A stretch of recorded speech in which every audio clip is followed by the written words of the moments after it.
Ողջույն հարգելիներս, այսօր կներկայացնեմ մի բնական ըմպելիքի բաղադրատոմս, որը ձեզ կազատի շատ առողջական խնդիրներից։ Դրա համար վերցնում ենք 500 մլ, այսինքն կես լիտր ջուր, ավելացնում ենք 3 շերտ կտրած թարմ կոճապղպեղ, 3-ից 4 հատիկ մեխակ,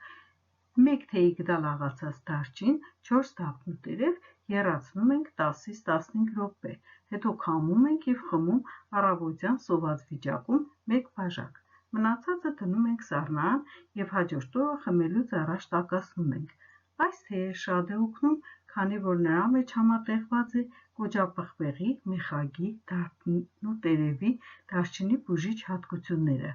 Այն օգնում է թուլացնել հոդերի ցավերը, մկանների ցավերը, կարգավորել շաքարի քանակը արյան մեջ, լավացնում է լյարդի ֆունկցիան, նպաստում է մարսողությանը, կարգավորում է նյութափոխանակությունը և ուժեղացնում է իմունիտետը։ Այս ըմպելիքը նաև հիանալի միջոց է նյարելու համար։ Եթե ցանկանում եք, կարող եք ավելացնել նաև կես թեյի գդալ մեղր։ Հարգելիներս, ձեր դեղորայքները երբեմն գտնվում են ձեր խոհանոցում, ուղղակի պետք է գիտենալ և ճիշտ օգտագործել, որպեսզի օգտվեք բնության հրաշագործ բարիքներից։ Ցանկալի է, որ բաժանորդագրվեք, գրեք մեկնաբանություններ և տարածեք, որպեսզի հնարավորինս շատ մարդիկ տեսնեն և օգտվեն այս հրաշալի ըմպելիքի բուժիչ հատկություններից։ Առողջություն եմ ցանկանում բոլորիդ։ Շնորհակալություն ուշադրության համար։